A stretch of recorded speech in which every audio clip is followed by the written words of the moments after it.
दोस्तों, जैसा कि आप सब लोग जानते हैं कि तुर्की के सदर रजब तैयब अर्दगान इलेक्शन में एक बार फिर से बाजी ले चुके हैं और अब ये तीसरी बार तुर्की के सदर मुंतखब हो चुके हैं। मगर अब सवाल यहाँ पर यह गर्दिश कर रहा है कि अब तुर्की में इससे आगे क्या होगा, क्योंकि इनसे पूरी उम्मत मुस्लिमा को बहुत सारी उम्मीदें वाबस्ता हैं और शायद इसी वजह से तुर्की ने इनको दोबारा सदारत के ओहदे पर बिठाया ताकि ये वो काम कर सकें जिसका पूरी सदी से इंतज़ार किया जा रहा है।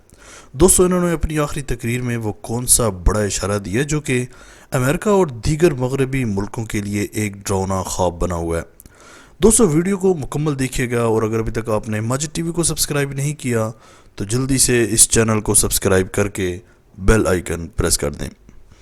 दोस्तों, तुर्की के सदर इस इंतहाई मुश्किल तरीन इलेक्शन में एक बार फिर से सुरखरू होकर दोबारा सदर मुंतखब हो चुके हैं और यकीनन इस बार इनसे बहुत सारी उम्मीदें वाबस्ता हैं। यानी तुर्की की मईशत से लेकर बाकी जितने भी बड़े बड़े मसाइल हैं उनका हल इनके इसी इक़्तिदार में मुमकिन है और इन सब की नज़रें तुर्की के सदर पर जमी हुई हैं। दोस्तों, तुर्की बहुत सारी वजूहात की बिना पर पूरी दुनिया में एक ख़ास अहमियत रखता है, जैसा कि सल्तनत उस्मानिया का मरकज़ का होना, फिर उसके बाद कुस्तुनतुनिया यानी आज का इस्तांबुल फ़तह करने की बिशारत आप सल्लल्लाहु अलैहि वसल्लम की तरफ से देना, और फिर आप सल्लल्लाहु अलैहि वसल्लम ने यह भी कहा कि जिसने भी कुस्तुनतुनिया फ़तह किया उस समेत उसका पूरा लश्कर जन्नत में जाएगा। फिर सूफ़ी बुज़ुर्ग और ऐसे कितने ही वाक़यात हैं जिनकी वजह से तुर्की एक ख़ास अहमियत है पूरी दुनिया में। दोस्तों, कमाल अतातुर्क जैसा शख्स जिसने एक वक़्त में तुर्की के तमाम उलमाए किराम को मार डाला था और नमाज और हिजाब पर मुकम्मल पाबंदी आयद कर दी थी, ये एक ऐसा वक़्त था उस दौर में कि एक काली घटा छाई हुई थी न सिर्फ तुर्की के मुसलमानों पर बल्कि पूरी दुनिया के मुसलमान इस सद में थे, क्योंकि इस वक्त सल्तनत उस्मानिया के ख़त्म होने का दुख हर किसी को था, चाहे वो दुनिया के किसी भी कोने में क्यों ना हो। एक ऐसी रुसवाई जो भुलाई नहीं जा सकती थी। दोस्तों, शायद आप न जानते हों कि तैयब अर्दगान आज से तकरीबन 25 से 30 साल कबल इस्तांबुल से सियासत में सामने आए। ये वो वक़्त था जब तुर्की को एक बीमार मुल्क भी कहा जाता था। इस वक्त इस मुल्क के पास किसी किस्म की कोई ताकत मौजूद नहीं थी, जबकि ये तरक्की के मामले में बाकी मुल्कों से भी काफ़ी पीछे था।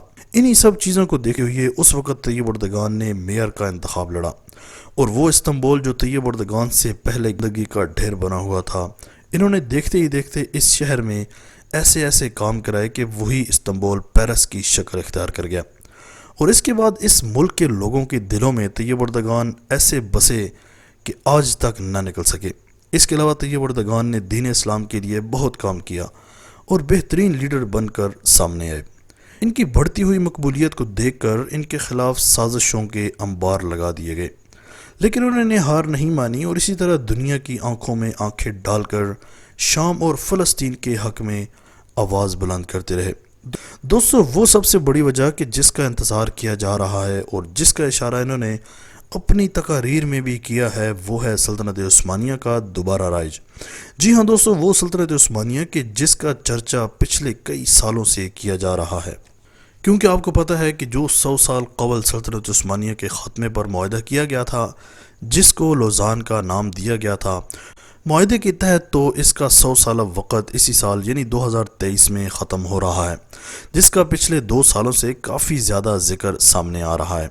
लेकिन दोस्तों, अर्दगान के जीतने के बाद अब तुर्की के लोगों को यही उम्मीद है कि सल्तनत उस्मानिया के इस मुआहदे पर भी रोशनी डाली जाएगी, जिसकी वजह से तुर्की 100 साल से कुछ पाबंदियों में जकड़ा हुआ है और इस वक्त पूरी उम्मत मुस्लिमा की नज़रें तुर्की पर जमी हुई हैं, क्योंकि सल्तनत उस्मानिया के दोबारा आने के बाद हरमैन शरीफैन पर भी तुर्की का कब्ज़ा होगा और बहुत सारे ममालिक दोबारा तुर्की के पास आ जाएंगे। अब देखना ये होगा कि अर्दगान कैसे इस बड़े मामले को हल करते हैं और कैसे दुनिया के बाकी हुक्मरानों को साथ लेकर चलते हैं। आज तक के लिए इतना ही। दोस्तों, आपको क्या लगता है कि सल्तनत उस्मानिया दोबारा से कायम होगी या नहीं? कमेंट सेक्शन में लाजमी बताइएगा।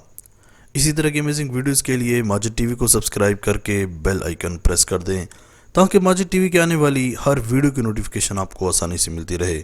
अगली वीडियो तक के लिए इजाज़त दीजिए। अल्लाह हाफिज़।